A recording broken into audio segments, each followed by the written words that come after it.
Wahere maha nuna poro e hau te whenua a ar I mai I te tāp ono te aru whanu tō tātou nei whārerira I teia nei aru I teia mai tā tātou au opera.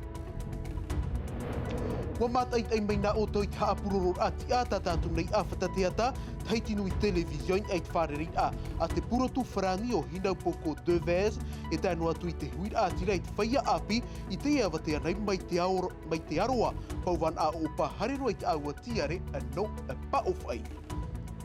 I muria ai te mau titorotoro ai rawehi ai te mau aiwan au of au tit oire no pap ete. I teia poi nei e a orero ai te mau tumura au tei hau te ho e tene tere pa anhor anu te arei huira atira e aha ho e whiwhi e iatupu. E no tātātou nei apitu aro e tāp ea mai tātou I te tataura haaponaponar a tino tei ti championship tei tupu inan hei nei I tipa erui e no tei e whareri a mata mua piri I te piti hanere maona vhaine e tāne tei tatau atu haapapu ai te paeho ea o teia nei wea.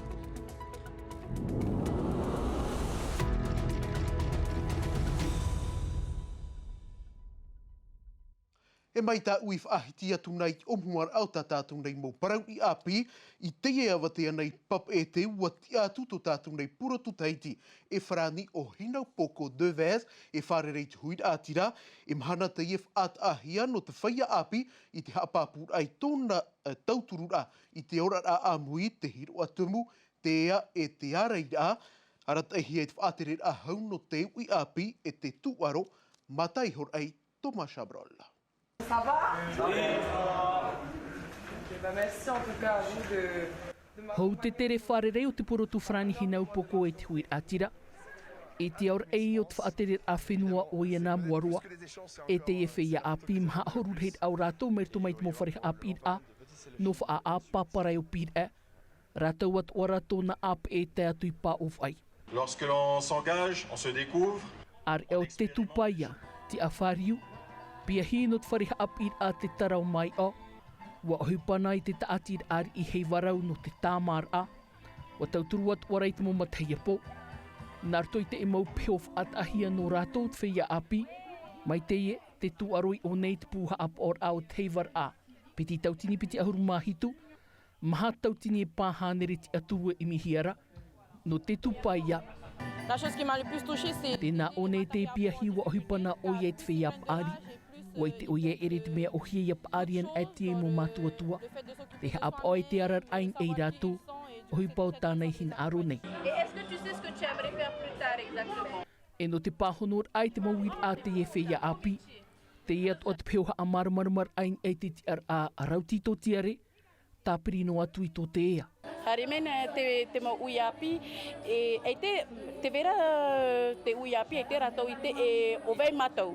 E hato matou ohipa, te mahana no te hamaramarama, te mau whea, e hata matou ohipa. E no te e whia api te ore hare nartoi te emo wahi a marmarmar a.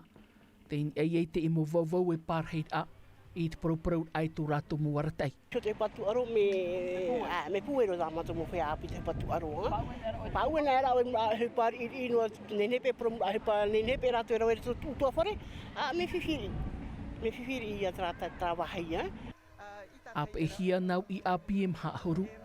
Mai te arua pouwan a hare atu I pā of ai nei. Anhor arat e hia te e te pū tamati a hau. Tamatu tōrua, whaahina aro mai rātou te mo ohipa e tupu rai o tātou. Ia tupu pai tra parau e, a mui tātou no parau tō tātou whenua. Te whia api, te veira tā rātou parau. Ia e nā tātou e parau tu ia rātou, nā rātou rai parau mai e, te ie tāmatou hina aro rā. C'est pour vous donner aussi les outils de pouvoir entre vous vous aider ou même tenir la main à quelqu'un.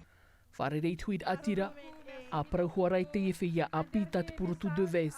I rawe nei te ewa tea nei, te tauturu e te mou rav ea, te veiraia, tō e noara te whaotira, a te iu I api.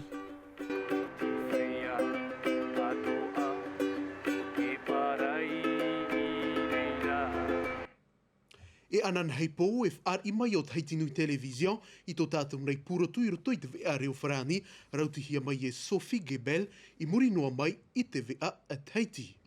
E mai pap e te pauro tātou I moore aina pōnei, wa tupu te maaiti a puratu no moore a piti tawatini, e piti ahuru e mao noi te whare ui a pino a whare aitu, e aru I te ieta niu hei e te mau puratu, no pati ti whatana I atu mo parau, e mahata mahini te tatau atu, mai pāpā e moti atu ai haapiti, I muri mai e piti hora tatau a o Roxanne te hihira mile, te maaiti hia e puratu no moore a piti tawatini, e piti ahuru e mao no tōna ap e mātāmua o Mignon ke Van Bastoler e te piti o tōna ap e o Moerawa a Paro. He mai ore e heuro mai tātou I pap e tenei I nha tapati I maeri e nei wa opu at whaaterer au tu oire e whaore roi te mautumura au e vai nei pa of ai tei hau te ho e tene tere I tei am hanai muri mai te ho e titorotoro a wa I te hia e wa pēroa tei mautumura au samtai na ore te moha pāpura.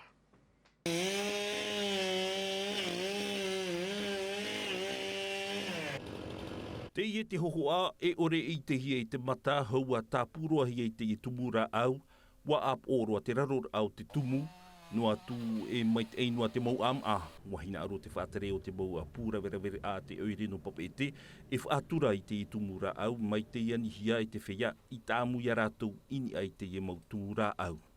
Oui, suite à dimanche dernier. Wa wharere iau I te momero no te amuiteira no te paruru I te arotei mariwa mahana torura no te whaitei rātou I te tā atua au te mau hiupoa a I rawe hiai ni ei te mau tumura au mai te eprera mai a te hapāpū nei te mau pue prau e wa ap oroa na tumura au e maha ki tau hia ia mātou e tapu wha orero. Pour abattre les quatre de suite.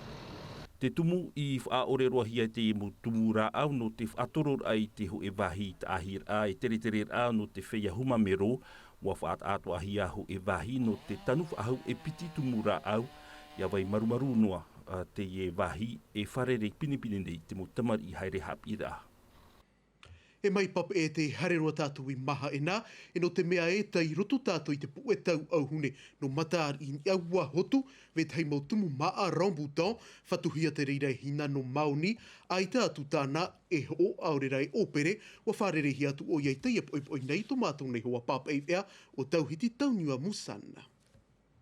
Rato na whaito, e haru me e ro anu ia tamari, ia ohuiti.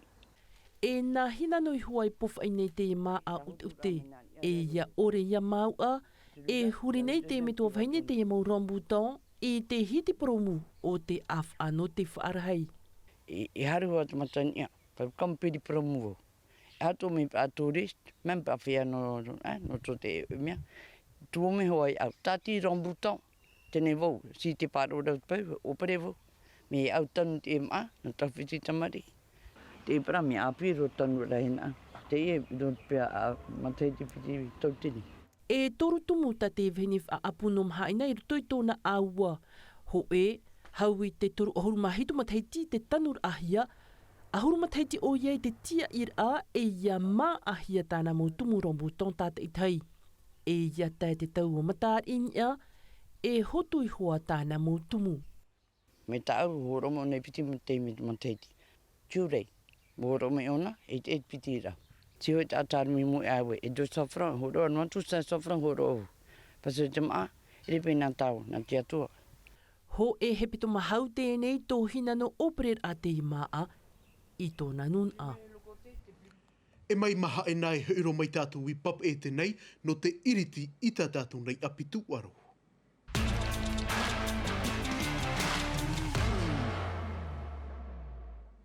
E haamata mai tātou I te tatau aha apunapunar a tino Haiti Championship, tei tupu I tipaer ui era, hau I te hanere pai ahuru maona tei tāpo I tō rātou nei oa, te horor a te amor a tāpau e te pai umar a taura, ai tātou e whai atu o te mo maona I tō rātou pūai, o tā desire te iwao I harero atu e hi o mai.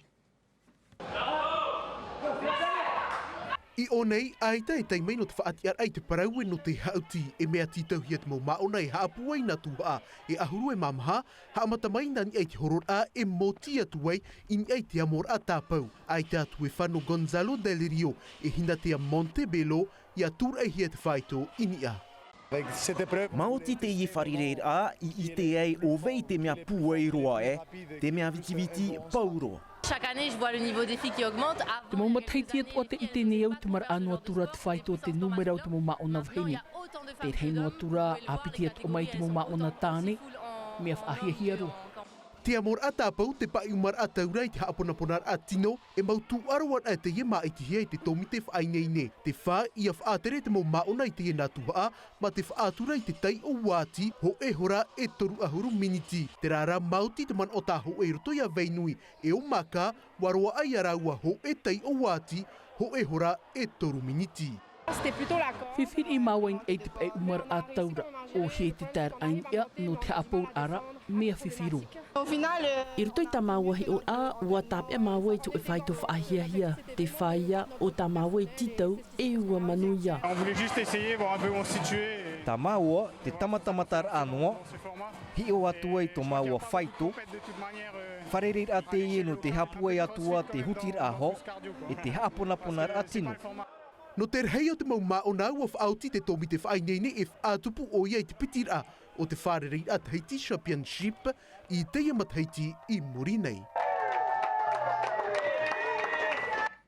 E hau tātou wat a ero atua I roto noa I te tūaro I te hope a hepe toma nei wa tupu te titi ar a mata mono te tatau a taura a popo I roto I te challenge beja mai aur ai a huru mātoru tau a maohi teiti atu ai te atu e wha te titau ai te ho e pārahira I roto I te pupu maiti no whrani wa wharerehi atu rātou e ori anō te whau tumu paraura te I hap ohia mai e tauhiti taunua musana. A tauati te ie. I o nei, e mahatu a te anihi I te motau e atat e tei iarawe. Te wera tra mea no tāwitiviti, te wera tra no te taore I toho ai ete, te wera hare prohibe tame dupa, e nia tra e maha, nia e tra e maha e tapura hipa, e oi hio iao e tawa I te numera mai te iroa. E tamari e matara mai e tana te tai o reiroa, ona hoa e te potia.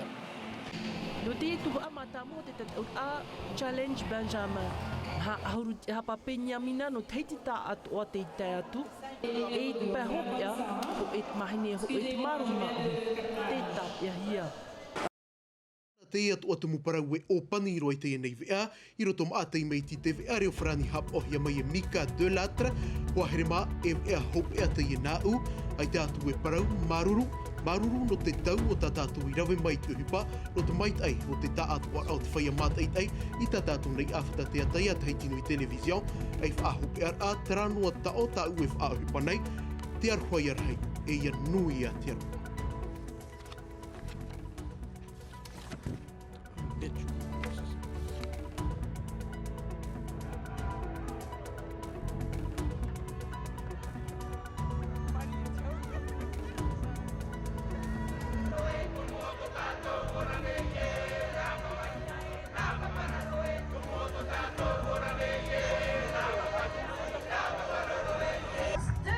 Il chante pour elle.